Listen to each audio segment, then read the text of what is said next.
Welcome to the Career Comrade. Rise with Comrade. नमस्कार।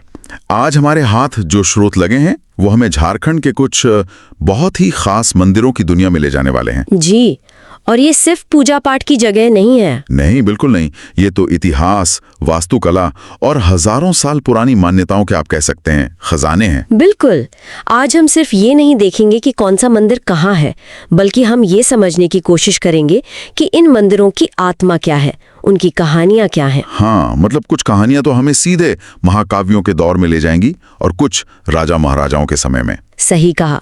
और कुछ हमें विशुद्ध स्थानीय आस्था की ताकत का एहसास कराएंगी। तो चलिए इस सफर की शुरुआत करते हैं झारखंड की आध्यात्मिक राजधानी देवघर से। हाँ, और देवघर में सबसे पहला नाम आता है बैद्यनाथ धाम का। बैद्यनाथ धाम, इसकी कहानी तो जहां तक मैंने पढ़ा है सीधे रावण से जुड़ती है ना? बिल्कुल।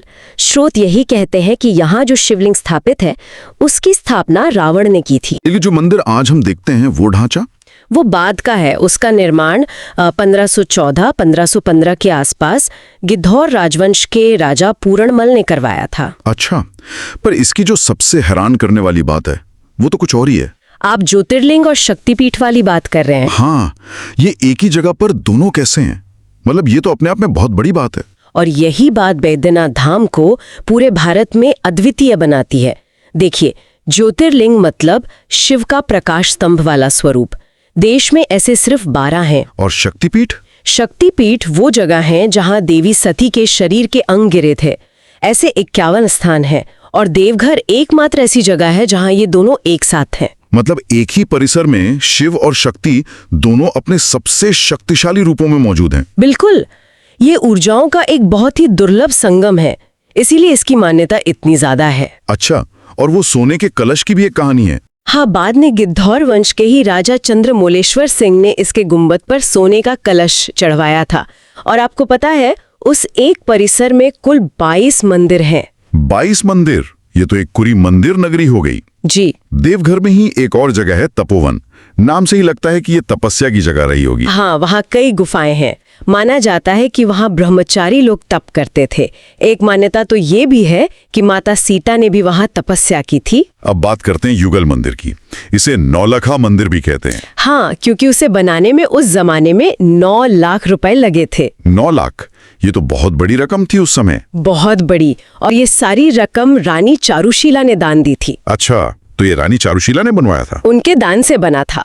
असल में तपस्वी बालानंद ब्रह्मचारी के अनुयायियों ने इसका निर्माण 1936 में शुरू किया और ये 1948 में पूरा हुआ। इसकी बनावट भी तो काफी खास है। जी, ये बेलूर के रामकृष्ण मंदिर जैसी दिखती है और 146 फीट ऊंची है। चलिए, देवघर में एक और मंदिर है, पथरौल काली मंदिर। हाँ, इसे पथरौल के राजा दिग्विजय सिंह ने बनवाया था। ये दक्षिणी काली के नाम से बहुत प्रसिद्ध है और दिवाली पर यहाँ बहुत बड़ा मेला लगता है। ठीक है, तो ये तो हुई देवघर की बात। अब यहाँ से आगे बढ़ते हैं दुमका की ओर। बासुकीनाथ धाम।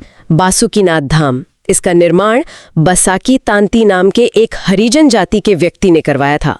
और इसकी कहानी तो सीधे समुद्र मंथन से जुड़ती है। बिल्कुल। जब मंदराचल पर्वत को मथनी बनाया गया था तो बासुकीनाथ को रस्सी बनाया गया था। मान्यता है कि ये वही बासुकीनाथ हैं। ये मंदिर कितना पुराना है? लगभग 1500 साल पुराना माना जाता है और यहाँ का श्रावणी मेला तो बहुत ही प्रसिद्ध है। दुमका में ही एक और मंदिर है, मौलिक्स मंदिर। मौलिक्स मंदिर, इसे 17वीं शताब्दी में ननकर राजा बसंत राय ने बनवाया था। और यहाँ की जो मूर्ति है वो थोड़ी अलग है ना? हाँ, गर्भगृह में माँ दुर्गा की प्रतिमा है, लेकिन वो पूरी नहीं है, सिर्फ मस्तक है। सिर्फ मस्तक? इसीलिए इसका नाम। इसीलिए इसे माली मस्तक ईश यानी मौलिक्स कहा जाता है। यह तांत्रिक सिद्धि का भी एक बड़ा केंद्र रहा है। अब गुड्डा की तरफ चलते हैं, बाराकोपा पहाड़ी पर माँ योगिनी मंदिर। ये भी एक शक्तिपीठ है। ऐसी मान्यता है कि यहाँ सती की दाहिनी जांग गिरी थी। और यहाँ की पूजा पद्धति भी थोड़ी अलग है। यहाँ पिंड की पूजा होती है। जी, कामाख्या मंदिर की तरह यहाँ मूर्ति की जगह एक प्राकृतिक पत्थर के पिंड की पूजा होती है और लाल वस्त्र चढ़ाने की प्रथा है। इसका निर्माण किसने करवाया था? इसका निर्माण भी चारुशीला देवी में ही करवाया था। वही नौलखा मंदिर वाली रानी चारुशीला? जी, वही। और दिलचस्प बात यह है कि महाभारत में भी इस जगह का जिक्र गुप्त योगिनी के नाम से मिलता है। मतलब यहाँ रामायण, शिव पुराण और महाभारत तीनों की कहानियां आकर मिल जाती हैं। बिल्कुल। तो चलिए अब उन मंदिरों की ओर चलते हैं जिन्हें शाही संरक्षण मिला। वो मंदिर जो राजाओं और रानियों की आस्था और कला के प्रतीक बने। और इस कड़ी में एक बहुत ही खास मंदिर है रामगढ़ का कैथा शिव मंदिर। हाँ, ये तो सिर्फ धर्म नहीं बल्कि शुद्ध इतिहास की वजह से जाना जाता है। बिल्कुल, 17वीं सदी का है ये मंदिर और इसे रामगढ़ राज परिवार के राजा दलेल सिंह ने बनवाया था।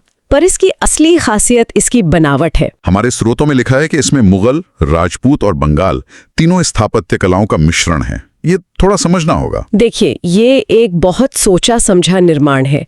उस दौर में दलेल सिंह जैसे राजा मुगलों के प्रभाव में थे। अच्छा। तो आपको मेहराब और गुंबद में मुगल शैली दिखती है, पर वो अपनी राजपूत पहचान भी कायम रखना चाहते थे।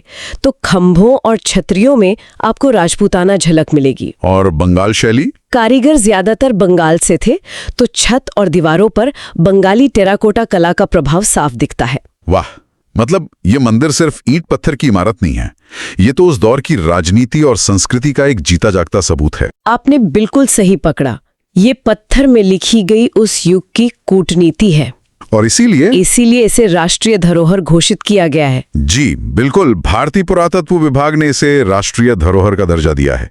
ये पूजा स्थल होने के साथ साथ इतिहास का एक क्लासरूम भी है। तो हमने पौराणिक कथाओं से जुड़े मंदिर देखे, शाही संरक्षण वाले मंदिर देखे। अब कुछ ऐसे मंदिरों की बात करते हैं जो अपनी किसी अनूठी विशेषता की वजह से जाने जाते हैं। और इस श्रेणी में सबसे पहला और सबसे प्रभावशाली नाम है गिरिडीह का झारखंड धाम मंदिर। हरिहर धाम। हाँ, हरिहर धाम भी कहते हैं। इसकी प्रसिद्धि का कारण कोई पुरानी कहानी या शाही खानदान नहीं है, बल्कि वहां मौजूद 65 फुट ऊंचा शिवलिंग है। जी, 65 फुट ऊंचा शिवलिंग। जरा सोचिए, उसे देखकर क्या महसूस होता होगा। ये सिर्फ इंजीनियरिंग का कमाल नहीं, ये तो आस्था की एक जबरदस्त मिसाल है। निश्चित रूप से ये आकार में ही इतना भव्य है कि भक्त अपने आप नतमस्तक हो जाता है। और पास में बहने वाली लंगटा नदी इसके धार्मिक महत्व को और बढ़ा देती है। और कुछ ऐसे भी स्थान हैं जो शायद बहुत प्रसिद्ध ना हो, पर उनकी कहानी उन्हें खास बनाती है, जैसे शिवपुर का बनेश्वरनाथ धाम। हाँ, कजिया नदी के किनारे बना ये मंदिर कहा जाता है कि लगभग 500 साल पहले साधुओं की एक डोली ने इसे स्थापित किया था। साधुओं की डोली ने? ये बात इसे शाही संरक्षण वाले मंदिरों से बिल्कुल अलग कर देती है। बिल्कुल, यहाँ कोई राजा या रानी नहीं, बल्कि घूमते फिरते साधुओं का एक समूह है जो एक जगह रुकता है और अपनी आस्था का केंद्र बना देता है। ये दिखाता है कि धर्म और आस्था सिर्फ महलों में नहीं बल्कि आम लोगों और संतों के बीच भी कितनी गहरी थी। सही कहा। तो हमने देखा कि झारखंड के ये मंदिर सिर्फ पत्थर और गारे की इमारतें नहीं हैं। नहीं, ये अपने आप में टाइम कैप्सूल हैं। किसी में रावण की कहानी बंद है तो किसी में समुद्र मंथन की गूंज सुनाई देती है। बिल्कुल, कोई मंदिर एक रानी के आंसुओं से बना है तो कोई एक राजा की राजनैतिक सूझबूझ का प्रतीक है। यह एक अद्भुत यात्रा है जहां एक ही प्रदेश में आपको महाकाव्यों के किरदार, शाही परिवारों की विरासत, तांत्रिक साधना के रहस्य और स्थानीय लोक आस्था के जीवंत उदाहरण सब एक साथ देखने को मिलते हैं। हर मंदिर की अपनी एक अलग परत है, अपनी एक अलग कहानी। और ये हमें सोचने पर मजबूर करता है। ये सभी संरचनाएं अपने अपने समय की पहचान थीं और आज हमारी धरोहर हैं। यह एक अंतिम विचार छोड़ जाता है कि आज के दौर में हम जो बना रहे हैं उनमें से ऐसा क्या है जो आने वाली सदियों के लिए कल की धरोहर बनेगा। ये एक बहुत जरूरी सवाल है, क्योंकि हम जो भी बनाते हैं वो सिर्फ हमारी जरूरतें पूरी नहीं करता, वो आने वाली पीढ़ियों को हमारी कहानी भी सुनाता है। सोचने वाली बात यह है कि हम भविष्य के लिए कौन सी कहानी छोड़कर जा रहे हैं।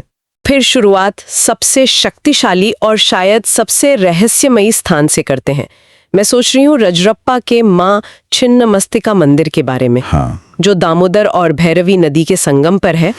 मतलब सिर्फ नाम ही मन में एक अजीब सी ऊर्जा भर देता है। और ये एहसास मंदिर में पहुंचकर और भी गहरा हो जाता है। देखिए, जैसा नाम से ही जाहिर है, यहाँ देवी की जो मूर्ति है उसका मस्तक कटा हुआ है और उनके अपने हाथ में है। हाँ, उनके धड़ से रक्त की 3 धाराएं निकल रही हैं। एक को वे स्वयं पी रही हैं और बाकी 2 अपनी सहचरियों डाकिनी और शाकिनी को पिला रही हैं। ये देवी के प्रचंड चंडिका स्वरूप का प्रतीक है। बिल्कुल। ये दृश्य सोचने में ही बहुत तीव्र और उग्र लगता है। बिल्कुल। लेकिन जो बात मुझे सबसे ज्यादा हैरान करती है वो स्रोतों में दर्ज एक और विवरण है। कामदेव और रति वाला। हाँ, वही। मूर्ति के ठीक नीचे कामदेव और रति को दर्शाया गया है। एक तरफ इतनी प्रचंडता और दूसरी तरफ प्रेम और इच्छा के देवता।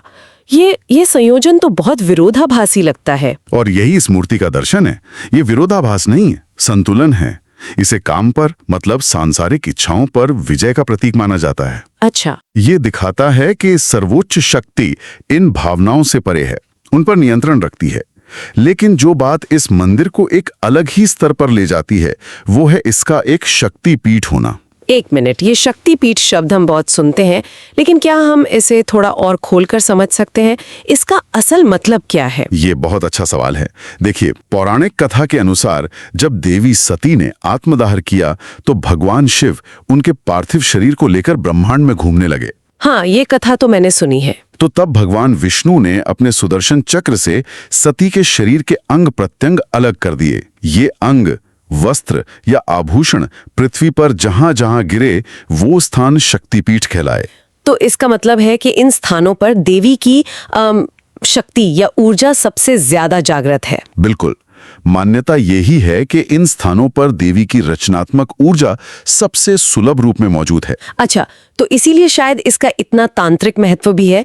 जब हम कहते हैं कि किसी मंदिर का तांत्रिक महत्व है, तो इसका आम पूजा पाठ से क्या अलग मतलब होता है? देखिए, तांत्रिक साधना का मूल उद्देश्य उसी ब्रह्मांडीय ऊर्जा से सीधा संपर्क साधना है। ओके। और शक्तिपीठों को इस साधना के लिए सर्वोच्च स्थान माना जाता है, क्योंकि यहाँ ऊर्जा पहले से ही जागृत अवस्था में होती है। आम पूजा जहाँ भक्ति पर केंद्रित होती है, वहीं तांत्रिक अनुष्ठान में मंत्र, यंत्र और विशेष क्रियाओं के जरिए उस ऊर्जा को आप कह सकते हैं नियंत्रित और निर्देशित करने का प्रयास होता है।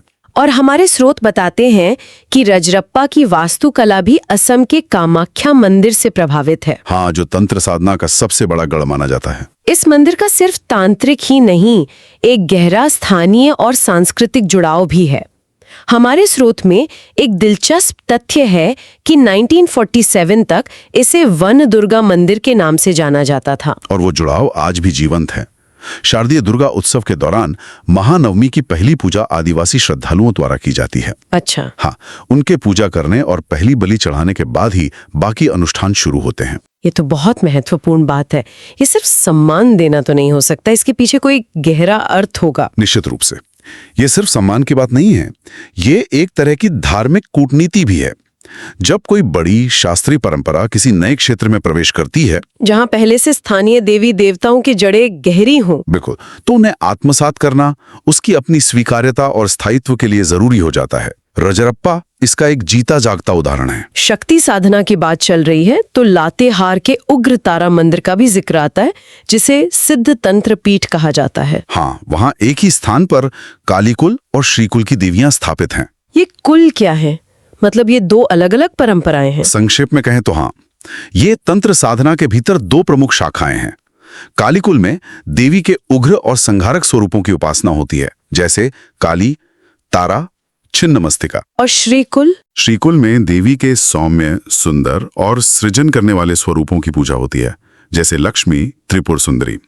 उग्र तारा मंदिर में इन दोनों का संगम होना इसे तांत्रिक दृष्टिकोण से बहुत महत्वपूर्ण बना देता है। शक्ति साधना की ये तीव्र ऊर्जा तो अपनी जगह है, लेकिन जो बात मुझे झारखंड के बारे में सबसे ज्यादा आकर्षित करती है वो है वो स्थान जहां अलग अलग आस्थाएं एक नदी की तरह आके मिल जाती हैं। जैसे चतरा का कोलुआ पहाड़, ये तो बिल्कुल अलग ही कहानी है। और क्या अद्भुत कहानी है। ये भारत की समन्वयवादी संस्कृति का एक जीता जागता संग्रहालय है। ये कोई साधारण पहाड़ नहीं है, ये हिंदू, बौद्ध और जैन तीनों धर्मों का पवित्र संगम स्थल है। तीनों धर्मों के लिए इसका क्या महत्व है? देखिए, जैन परंपरा के अनुसार ये उनके 10वें तीर्थंकर शीतलनाथ की तपोभूमि है। माना जाता है कि उन्होंने यहीं ज्ञान प्राप्त किया था। अच्छा। यहाँ ऋषभदेव और पार्श्वनाथ की प्राचीन प्रतिमाएं भी मौजूद हैं। बौद्धों के लिए भी ये उतना ही पवित्र है। यहाँ बुद्ध की ध्यान मुद्रा में कई मूर्तियां हैं, जो ये बताती हैं कि ये कभी बौद्ध ध्यान का एक बड़ा केंद्र रहा होगा। बिल्कुल। और हिंदुओं के लिए पहाड़ की चोटी पर लगभग 1575 फीट की ऊंचाई पर काले पत्थर से बनी मां कौलेश्वरी की प्रतिमा है, जो दुर्गा का ही एक रूप है। हाँ, सोचिए एक ही जगह पर 3 अलग-अलग रास्ते और तीनों शांति से सह अस्तित्व में हैं। ये सुनने में बहुत आदर्शवादी लगता है। क्या हमारे स्रोत बताते हैं कि ये सह अस्तित्व हमेशा इतना ही शांतिपूर्ण रहा है या कभी कोई प्रतिस्पर्धा भी रही? ये एक बहुत ही जायज सवाल है, लेकिन जो पुरातात्विक साक्ष्य मिले हैं वे प्रतिस्पर्धा से ज्यादा समन्वय की ओर ही इशारा करते हैं। मतलब किसी भी धर्म के ढांचे को तोड़े जाने के संकेत नहीं मिलते। ये अपने आप में इस जगह को और भी खास बना देता है। और ऐसा ही एक और अद्भुत उदाहरण चतरा के इटखुरी का भद्रकाली मंदिर है। हाँ, वहाँ तो ये संगम और भी गहरे स्तर पर दिखता है। एक ही मूर्ति को 2 अलग-अलग धर्मों के लोग पूजते हैं। बिल्कुल, वहाँ कमल के आसन पर वरदायिनी मुद्रा में खड़ी एक प्रतिमा है। हिंदू भक्त उन्हें भद्रकाली के रूप में पूजते हैं, तो बौद्ध अनुयायी उसी प्रतिमा को अपनी देवी तारा मानते हैं। ये तो आस्था के संगम की पराकाष्ठा है। सही कहा। और ये सिर्फ मूर्ति तक सीमित नहीं है। मुझे जो विवरण सबसे अनोखा लगा वो ये है कि मंदिर के बाहर एक मनौती स्तूप है, जिसके नीचे बुद्ध की एक प्रतिमा है। हाँ, और मंदिर के दीवारों पर 1008 छोटे-छोटे शिवलिंग उकेरे गए हैं। एक ही परिसर में स्तूप और शिवलिंग एक साथ। ये एक महत्वपूर्ण सवाल खड़ा करता है कि ऐसा क्यों और कैसे संभव हुआ। तो क्या पता चलता है हमें? स्रोत हमें बताते हैं कि इस मंदिर का निर्माण 9वीं-10वीं सदी में बंगाल के पाल वंश के शासनकाल में हुआ था। पाल वंश? हाँ, शासक महेंद्र पाल द्वितीय का एक शिलालेख भी यहाँ मिला है। और पाल शासक तो बौद्ध धर्म के बड़े संरक्षक माने जाते थे। हाँ, वे बौद्ध थे, लेकिन वे धार्मिक रूप से बेहद सहिष्णु थे। उनके शासनकाल में बौद्ध धर्म और हिंदू धर्म दोनों का विकास हुआ। इटखोरी जैसी जगह उसी महान सहिष्णुता की गवाही देती हैं। ये हमें याद दिलाता है कि इतिहास में धर्मों के बीच हमेशा संघर्ष ही नहीं, संवाद और समन्वय के भी लंबे दौर रहे हैं। इतिहास तो हमें पाल वंश तक ले जाता है, लेकिन कुछ मंदिरों की जड़ें तो इतिहास से भी गहरी, सीधे पौराणिक कथाओं में मिलती है ना? बिल्कुल, और इन कथाओं की अपनी एक ताकत है। ये किसी स्थान को रातों रात पवित्र बना देती हैं और उसे एक बड़ी अखिल भारतीय पौराणिक परंपरा का हिस्सा बना देती हैं। जैसे पलामू के वंशीश महादेव मंदिर की कहानी। हाँ, किंवदंती है कि रावण कैलाश पर्वत से एक शिवलिंग को लंका ले जा रहा था। रास्ते में उसने कुछ देर के लिए शिवलिंग को यहाँ जमीन पर रखा, लेकिन जब उसने दोबारा उठाने की कोशिश की तो वो उसे हिला भी नहीं पाया और इस तरह वो शिवलिंग वहीं स्थापित हो गया और वो स्थान पवित्र तीर्थ बन गया। अब देखिए, यही इन कहानियों की शक्ति है। एक स्थानीय मंदिर जो शायद गुमनामी में खो जाता, रावण के कहानी से जुड़कर राष्ट्रीय सांस्कृतिक मानचित्र पर आ जाता है। ये आस्था को भूगोल से जोड़ने का सबसे प्रभावी तरीका है। बिल्कुल। पौराणिक कथाओं के अलावा मूर्तिकला के भी कुछ अद्भुत नमूने हैं। गढ़वा का वंशीधर मंदिर मुझे हमेशा से बहुत आकर्षित करता रहा है। 1885 में बना ये मंदिर अपनी एक असाधारण मूर्ति के लिए प्रसिद्ध है। हाँ, यहाँ राधा कृष्ण की अष्टधातु से बनी एक मूर्ति है जिसका वजन है 32 मन, मतलब लगभग 1280 किलो। 1280 किलो। मैं तो ये सोच रही हूँ कि उस जमाने में बिना क्रेन और आधुनिक मशीनों के इतनी भारी और कलात्मक मूर्ति को ढालना और फिर स्थापित करना कितना बड़ा काम रहा होगा। ये अपने आप में इंजीनियरिंग का एक कमाल है। बिल्कुल। और सिर्फ वजन ही नहीं, इसकी कलात्मकता भी बेजोड़ है। भगवान कृष्ण कमल के फूल पर त्रिभंगी मुद्रा में खड़े हैं। आइए इसे जरा विस्तार से समझते हैं। ये अष्टधातु क्या है और त्रिभंगी मुद्रा का क्या महत्व है? अष्टधातु का मतलब है 8 धातुओं का मिश्रण। सोना, चांदी, तांबा, सीसा, जस्ता, तिन, लोहा और पारा। प्राचीन भारतीय शिल्पशास्त्र में इससे बनी मूर्तियों को बहुत पवित्र और टिकाऊ माना जाता था। और त्रिभंगी मुद्रा? त्रिभंगी मुद्रा भारतीय मूर्तिकला की एक बहुत ही सुंदर और लयबद्ध भंगिमा है। इसमें शरीर 3 स्थानों से थोड़ा मुड़ा होता है, गर्दन, कमर और घुटने। अच्छा। इससे मूर्ति में एक ठहराव के बजाय गति और जीवंतता का एहसास होता है। ये सिर्फ एक पोज नहीं है, ये भावना और सौंदर्य का प्रदर्शन है। एक तरफ ये कहानियां हैं जो झारखंड को पूरे भारत से जोड़ती हैं और दूसरी तरफ कुछ ऐसी परंपराएं हैं जो बिल्कुल स्थानीय और अनोखी हैं। हाँ, और यही विविधता झारखंड की सांस्कृतिक पहचान को और भी गहरा बनाती है। बिल्कुल।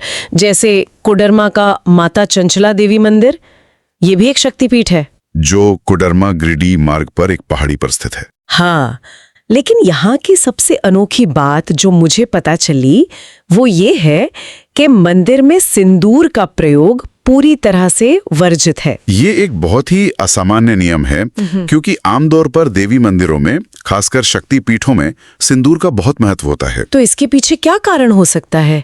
ये तो एक पहेली जैसी बात है। स्रोत इस पर चुप हैं, लेकिन हम अनुमान लगा सकते हैं।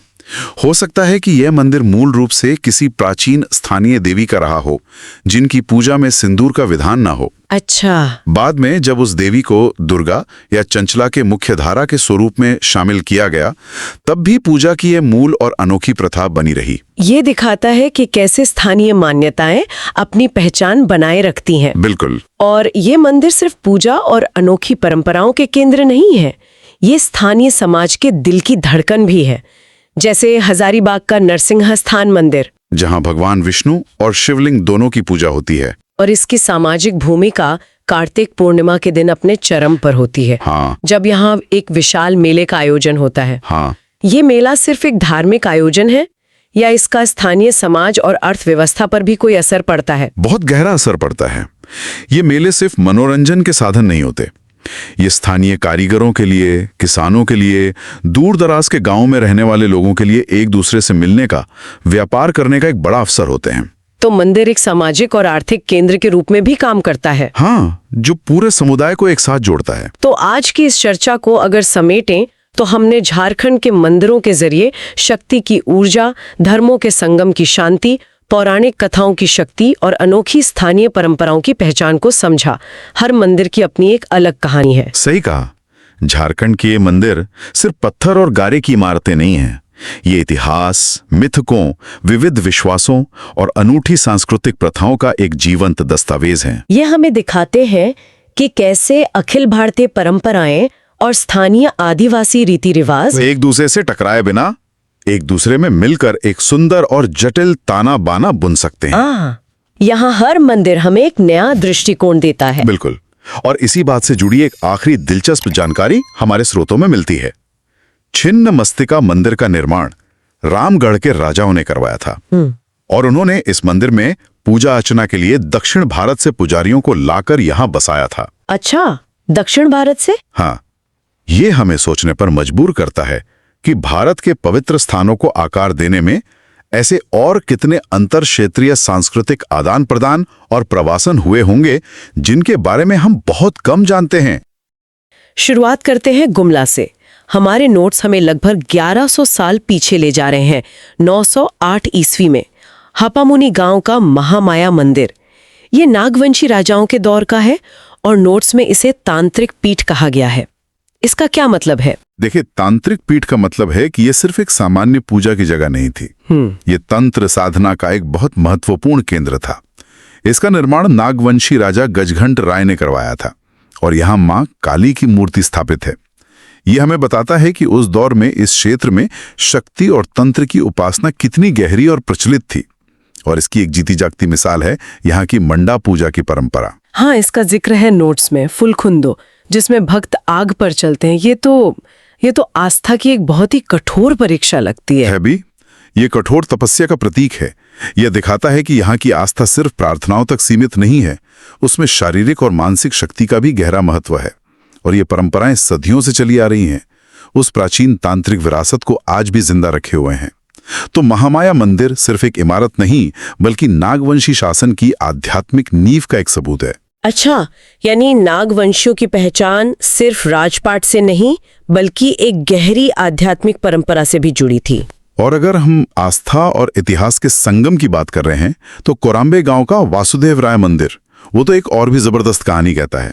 इसे हल्दी घाटी मंदिर भी कहा जाता है। हल्दी घाटी, ये तो राजस्थान के उस मशहूर युद्ध की याद दिलाता है।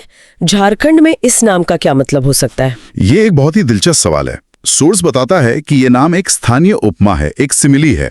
जिस तरह राजस्थान में हल्दी घाटी का युद्ध मशहूर है, उसी तरह इस जगह पर राक्षसेलों और नागवंशियों के बीच एक भयंकर युद्ध हुआ था।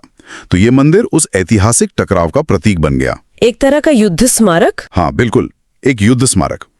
इसकी स्थापना 1463 में राजा प्रताप कर्ण ने की थी। तो एक मंदिर जो युद्ध की याद में बना है। और नोट्स में एक और कमाल की बात लिखी है कि इसकी मूर्ति एक किसान को खेत जोतते हुए मिली थी। मतलब इतिहास, युद्ध और लोक कथा सब एक ही जगह पर आकर मिल जाते हैं। यही तो इन जगहों की खासियत है। यहाँ इतिहास सिर्फ किताबों में नहीं है, वो लोगों की कहानियों में, जमीन से जुड़ी मान्यताओं में जिंदा है। वो मूर्ति का मिलना इस बात का प्रतीक है कि कैसे दैवीय शक्ति और आम इंसान का जीवन यहाँ एक दूसरे से गुंथा हुआ है। और अगर हम लोक कथाओं और पौराणिक मान्यताओं की बात करें तो अंजन ग्राम मंदिर तो कहानी को बिल्कुल एक अलग ही स्तर पर ले जाता है। हाँ, ये तो वाकई चौंकाने वाला है। नोट्स के मुताबिक इसे भगवान हनुमान का जन्म स्थान माना जाता है। ये तो एक बहुत बड़ा दावा है। और इसी मान्यता के आधार पर यहाँ हनुमान जी की माता अंजनी, उनकी मूर्ति स्थापित है। देश भर में बहुत कम जगहें हैं जो ऐसा दावा करती हैं और अंजन ग्राम उनमें से एक है। लेकिन जो चीज इसे और भी रहस्यमयी बनाती है वो है यहाँ का चक्रधारी शिव मंदिर। इसके बारे में लिखा है कि ये मंदिर एक ही पत्थर के ऊपर बना है और इसके अंदर से 3 नदियां निकलती हैं। ये कैसे मुमकिन है? मतलब आमतौर पे नदियां तो पहाड़ों से निकलती हैं। सोर्स भी इस बात पे जोर देता है कि यह एक प्राकृतिक अपवाद है, एक नेचुरल अनोमली है। एक पत्थर के छेद से 3 धाराओं का निकलना भूवैज्ञानिक रूप से भी हैरान करने वाला है और आध्यात्मिक रूप से भी। लोग इसे एक चमत्कार मानते हैं। तो आप देखिए, गुमला का ये इलाका हमें नागवंशों के शासन, उनके युद्ध, उनकी तांत्रिक परंपराओं और देश की सबसे बड़ी पौराणिक कथाओं से सीधे जोड़ देता है। वाकई, तो गुमला की इन प्राचीन और रहस्यमयी जगहों से अब हम राजधानी रांची की तरफ बढ़ते हैं। यहाँ भी इतिहास की कई परतें हैं। सबसे पहले जिक्र है जगन्नाथपुर मंदिर का, जो 1691 में बना। ये पुरी के प्रसिद्ध मंदिर की एक तरह की नकल है और यहाँ भी रथ यात्रा होती है। हाँ, इसे नागवंशी राजा राम शाह के चौथे बेटे ठाकुर ऐनी शाह ने बनवाया था। इसकी ऊंचाई लगभग 100 फीट है। ये मंदिर उस दौर की महत्वाकांक्षा को दिखाता है। नागवंशी शासक अपने क्षेत्र में भी वैसा ही एक बड़ा धार्मिक केंद्र बनाना चाहते थे जैसा पुरी में था। ये सिर्फ भक्ति नहीं बल्कि अपनी शक्ति और प्रभाव का भी एक प्रदर्शन था। लेकिन नोट्स में एक अहम बात लिखी है कि समय के साथ इसकी हालत बहुत खराब हो गई थी और 1991 में 1 करोड़ रुपए की लागत से इसे दोबारा बनाया गया। और ये बात बहुत जरूरी है, 1991 में 1 करोड़ रुपए एक बहुत बड़ी रकम थी। ये दिखाता है कि ये मंदिर सिर्फ एक ऐतिहासिक इमारत नहीं है बल्कि लोगों की आस्था और झारखंड की सांस्कृतिक पहचान का एक अहम हिस्सा है। इस पर इतना पैसा खर्च करने का फैसला ये बताता है कि अपनी विरासत को बचाने के लिए समाज कितना गंभीर था। ये संरक्षण का, कंजर्वेशन का एक बेहतरीन उदाहरण है। जहां एक तरफ पुरानी विरासत को बचाने की कहानी है, वहीं दूसरी तरफ एक आधुनिक चमत्कार की भी कहानी है, बुंडू का सूर्य मंदिर। नोट्स में इसे एक बहुत ही काव्यात्मक नाम दिया गया है, पत्थर पर लिखी कविता। ऐसा क्यों? ये नाम इसकी बनावट को देखकर ही समझ आता है। इसे एक विशाल रथ के आकार में बनाया गया है जिसमें 18 पहिए हैं और इसे 7 घोड़े खींच रहे हैं। ये कोणार्क के सूर्य मंदिर से प्रेरित है, लेकिन ये कोई नकल नहीं है। इसकी कारीगरी और डिजाइन अपने आप में अनोखी है। इसे संस्कृति विहार नाम की एक संस्था ने बनवाया है। पत्थर पर लिखी कविता का मतलब है कि इसकी हर मूर्ति, हर नक्काशी इतनी सजीव और सुंदर है मानो किसी कवि ने पत्थर पर अपनी भावनाएं लिख दी हों। तो ये प्राचीन और आधुनिक वास्तुकला के संगम का उदाहरण हुआ। एक तरफ जगन्नाथपुर मंदिर है जिसे बचाया जा रहा है और दूसरी तरफ सूर्य मंदिर है जिसे नए सिरे से बनाया जा रहा है। ये दिखाता है कि पहचान कैसे अतीत और भविष्य दोनों से बनती है। बिल्कुल, और पहचान सिर्फ वास्तुकला से नहीं बल्कि सामाजिक परंपराओं से भी बनती है। और इसका सबसे अनूठा उदाहरण है तमाड़ का देवड़ी मंदिर। ये जगह सांस्कृतिक संगम की एक मिसाल है। यहाँ के बारे में नोट्स में जो लिखा है वो सच में हैरान करने वाला है। यहाँ माँ दुर्गा की 16 भुजाओं वाली मूर्ति है जो शेर की बजाय कमल पर बैठी है। ये तो अपने आप में अनोखा है। हाँ, ये मूर्ति पाल वंश की कला से प्रभावित लगती है। लेकिन इस मंदिर की सबसे खास बात इसकी मूर्ति नहीं बल्कि इसकी पूजा पद्धति है। सोर्स हमें बताता है कि यहाँ हफ्ते के 6 दिन एक आदिवासी पुजारी, जिसे पाहन कहते हैं, पूजा करते हैं और सिर्फ एक दिन मंगलवार को ब्राह्मण पुजारी पूजा करते हैं। ये तो अविश्वसनीय है। एक ही मंदिर में 2 अलग-अलग परंपराओं के पुजारी। ये आदिवासी और ब्राह्मण संस्कृतियों का कैसा संगम है। ये सिर्फ संगम नहीं, ये सह अस्तित्व और आपसी सम्मान का एक जीवंत उदाहरण है। आमतौर पर हमें या तो पूरी तरह से आदिवासी परंपरा देखने को मिलती है या फिर ब्राह्मणवादी, लेकिन यहाँ दोनों को एक समान महत्व दिया गया है। पहान की पूजा पद्धति प्रकृति और स्थानीय मान्यताओं पर आधारित होती है, जबकि ब्राह्मण पुजारी की पूजा शास्त्रीय विधि से होती है। ये दिखाता है कि झारखंड की जमीन पर कैसे दो बड़ी धाराएं एक साथ मिलकर एक नई सामंजस्यपूर्ण पहचान बनाती हैं। ये सामाजिक समरसता का एक दुर्लभ और शक्तिशाली प्रतीक है। ये संगम वाकई दिलचस्प है, लेकिन हमारे नोट्स में दूसरी तरह की कहानियां भी हैं, जहां मंदिर सिर्फ भक्ति नहीं बल्कि बड़े संघर्षों का केंद्र बने, जैसे चुटिया का राम सीता मंदिर। इसका जिक्र बिरसा मुंडा के आंदोलन के साथ आता है। बिल्कुल, 1685 में बना ये मंदिर सिर्फ एक पूजा स्थल नहीं है। 28 जनवरी 1898 को बिरसा मुंडा ने अपने अनुयायियों के साथ इस मंदिर का दौरा किया था। ये मुंडा उलगुलान यानी महान मुंडा विद्रोह के दौरान की एक बहुत महत्वपूर्ण घटना थी। बिरसा मुंडा का इस पुराने नागवंशी मंदिर में आना एक प्रतीकात्मक कदम था। वो किस तरह? ये एक तरह से स्थापित सत्ता को चुनौती देना था। बिरसा मुंडा एक नए समाज और धर्म की स्थापना कर रहे थे, जो बाहरी प्रभाव, खासकर अंग्रेजों और जमींदारों के खिलाफ था। उनका इस ऐतिहासिक मंदिर में अपने लोगों के साथ जाना ये दिखाने का एक तरीका था कि वो अपनी जमीन और अपनी विरासत पर अपना हक जता रहे हैं। तो ये मंदिर उस महान क्रांति और आदिवासी अस्मिता के उभार का भी गवाह बना। मतलब एक ही मंदिर नागवंशी राजाओं की विरासत भी है और आदिवासी विद्रोह का प्रतीक भी। और अगर विद्रोह की बात करें तो एक मंदिर तो विद्रोह का सीधा निशाना भी बना। हारन का शिव मंदिर, जहां आज भी गोलियों के निशान मौजूद है। हाँ, और ये निशान उस दौर के इतिहास को पत्थरों में समेटे हुए हैं। सोर्स के मुताबिक ये निशान 1831-32 के कोल विद्रोह के दौरान अंग्रेजों द्वारा चलाई गई गोलियों के हैं। जब विद्रोहियों ने इस इलाके पर कब्जा कर लिया था तो अंग्रेजी सेना ने उन्हें खदेड़ने के लिए यहां हमला किया था। तो ये निशान जानबूझकर रखे गए हैं? मतलब मंदिर की मरम्मत के दौरान इन्हें हटाया जा सकता था? क्या सोर्स इस बारे में कुछ कहता है कि इन्हें एक ऐतिहासिक सबूत के तौर पर सहेजने का फैसला क्यों किया गया? सोर्स सीधे तौर पर तो नहीं बताता, लेकिन ये साफ है कि ये निशान अब उस मंदिर की पहचान का हिस्सा बन चुके हैं। वे उस दौर के संघर्ष, हिंसा और लोगों के बलिदान की एक मुंह गवाही देते हैं। वो गोलियों के निशान उस मंदिर को सिर्फ एक पूजा स्थल नहीं बल्कि इतिहास का एक ऐसा सबूत बना देते हैं जिसे आप छूकर महसूस कर सकते हैं।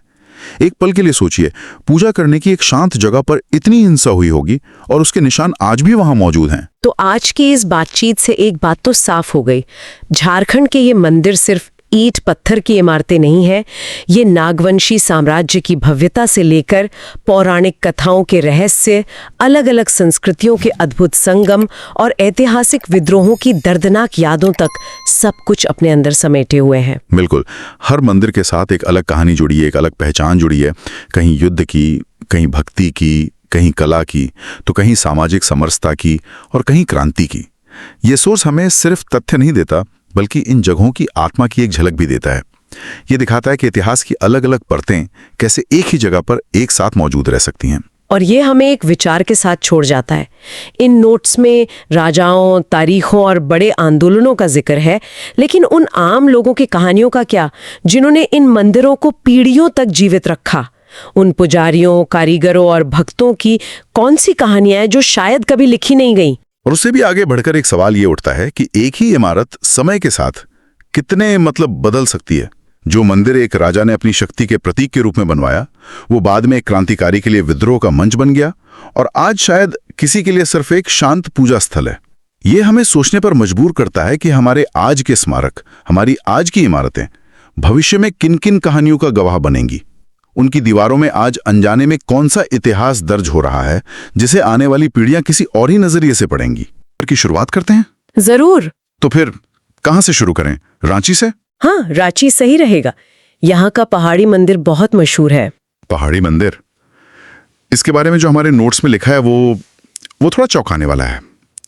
इसका हमारे स्वतंत्रता संग्राम से भी गहरा नाता है। जी, ये एक बहुत ही मार्मिक और विरोधाभासी इतिहास है। ये वही पहाड़ी है जहां स्वतंत्रता सेनानियों को अंग्रेजों द्वारा फांसी दी जाती थी। सोचकर भी अजीब लगता है। एक समय में ये जगह दमन और पीड़ा का प्रतीक थी। बिल्कुल। और आज उसी जगह पर 15 अगस्त और 26 जनवरी को गर्व से तिरंगा फहराया जाता है ना? कमाल की बात। जो जगह कभी गुलामी की निशानी थी, आज वो आजादी का जश्न मनाती है। 300 फीट की ऊंचाई और 468 सीढ़ियां। और सिर्फ इतिहास ही नहीं, भूवैज्ञानिक रूप से भी ये पहाड़ी बहुत अनोखी है। भूवैज्ञानिक रूप से वो कैसे? हमारे रिसर्च पेपर्स में जिक्र है कि ये प्रोटोजोइक काल की चट्टानों से बनी है। प्रोटोजोइक? ये तो मतलब जी। आसान भाषा में कहूँ तो ये चट्टानें हिमालय जितनी पुरानी है। इनका एक खास नाम भी है, गोंडवानाइट। वाह, मतलब जब हम उन सीढ़ियों पर चढ़ते हैं तो हम सिर्फ एक मंदिर नहीं बल्कि धरती के इतिहास के एक पन्ने पर चढ़ रहे होते हैं। बिल्कुल, ये सिर्फ आस्था का नहीं, विज्ञान का भी एक तीर्थ है। कमाल है, इतिहास, भूगर्भ, विज्ञान और देशभक्ति सब एक ही पहाड़ी पर। अच्छा, रांची के पास ही एक और ऐतिहासिक मंदिर का जिक्र है, मदन मोहन मंदिर। जी, मदन मोहन मंदिर। रिसर्च में इसकी लागत का बिल्कुल सटीक उल्लेख है, 14,001 रुपए। और ये बात 1665 ईस्वी की है। सोचिए उस दौर में 14,000 रुपए कितनी बड़ी रकम रही होगी। आज के हिसाब से तो शायद करोड़ों में होगी। बिल्कुल, ये मंदिर 1668 में बनकर तैयार हो गया था।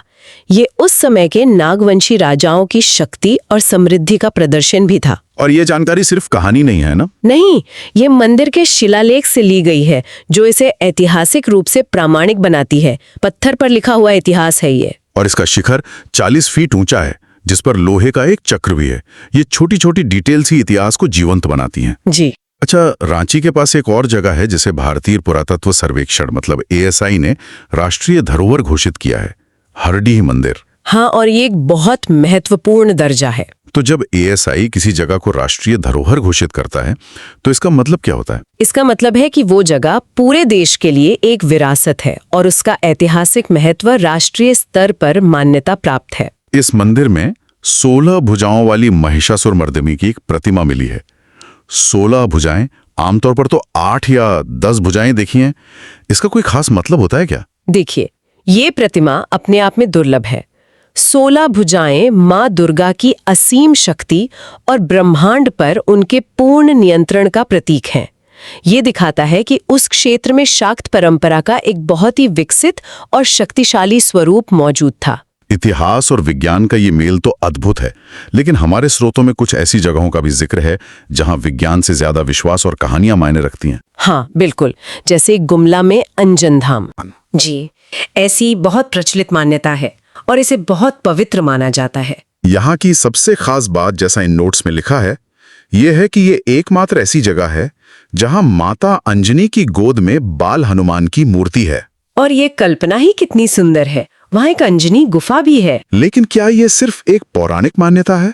नहीं, दिलचस्प बात यह है कि यहाँ की गई खुदाई में चालुक्य काल की मूर्तियां मिली हैं। अच्छा। हाँ, तो ये इस स्थान के प्राचीन पुरातात्विक जुड़ाव की ओर एक ठोस संकेत है। आस्था को यहाँ पुरातत्व का सहारा मिलता है। इसी तरह गुमला का ही एक और रहस्यमयी स्थल है टांगीनाथ मंदिर। यहाँ की मान्यता तो और भी अनोखी है। भगवान परशुराम के फरसे वाली कहानी है ना? हाँ, बिल्कुल। कहा जाता है कि यहाँ भगवान परशुराम का फरसा मतलब उनकी कुल्हाड़ी जमीन में गड़ी हुई है। और इस मान्यता को बल देने के लिए वहाँ एक विशाल त्रिशूल भी स्थापित है, जो जमीन में गड़ा है और उस पर आज तक जंग नहीं लगा है। जंग नहीं लगा, ये विज्ञान के लिए भी एक पहेली होगी। बिल्कुल, स्रोतों में से ज्यादातर एक चमत्कार के रूप में ही बताया गया है। कुछ विशेषज्ञ अनुमान लगाते हैं कि ये किसी खास मिश्र धातु से बना हो सकता है, पर पक्के तौर पर कुछ नहीं कहा जा सकता। जी, फिलहाल तो ये आस्था और विज्ञान के बीच एक दिलचस्प सवाल बना हुआ है। अब बात करते हैं लातेहार के उग्रतारा मंदिर की। इसे एक सिद्ध तंत्र पीठ बताया गया है। ये सिद्ध तंत्र पीठ क्या होता है? सिद्ध तंत्र पीठ का मतलब है एक ऐसी जगह जहां साधना करने से सिद्धियां मतलब आध्यात्मिक शक्तियां जल्दी प्राप्त होती हैं। ये बहुत शक्तिशाली ऊर्जा केंद्र माने जाते हैं। अच्छा, और यहाँ एक ही मंच पर उग्रतारा जो माँ काली का ही एक रूप है और श्रीकुल यानी माँ लक्ष्मी, दोनों की मूर्तियां एक साथ हैं। ये तो बहुत ही असामान्य संयोजन है। एक तरफ विनाश की देवी, दूसरी तरफ समृद्धि की। यही तो तंत्र की खासियत है। तंत्र में शक्ति के उग्र और सौम्य दोनों रूपों की एक साथ उपासना की जाती है। तो इसका क्या मतलब हुआ? मतलब उग्रतारा विनाश और परिवर्तन की शक्ति है, तो श्रीकुल सृजन और समृद्धि की, और विनाश के बिना सृजन संभव नहीं है। ये दोनों मिलकर जीवन के पूर्ण चक्र को दर्शाते हैं। तो इन मंदिरों की कहानियों से निकलकर अब उन जगहों पर चलते हैं जहां हर साल लाखों लोग पहुंचते हैं।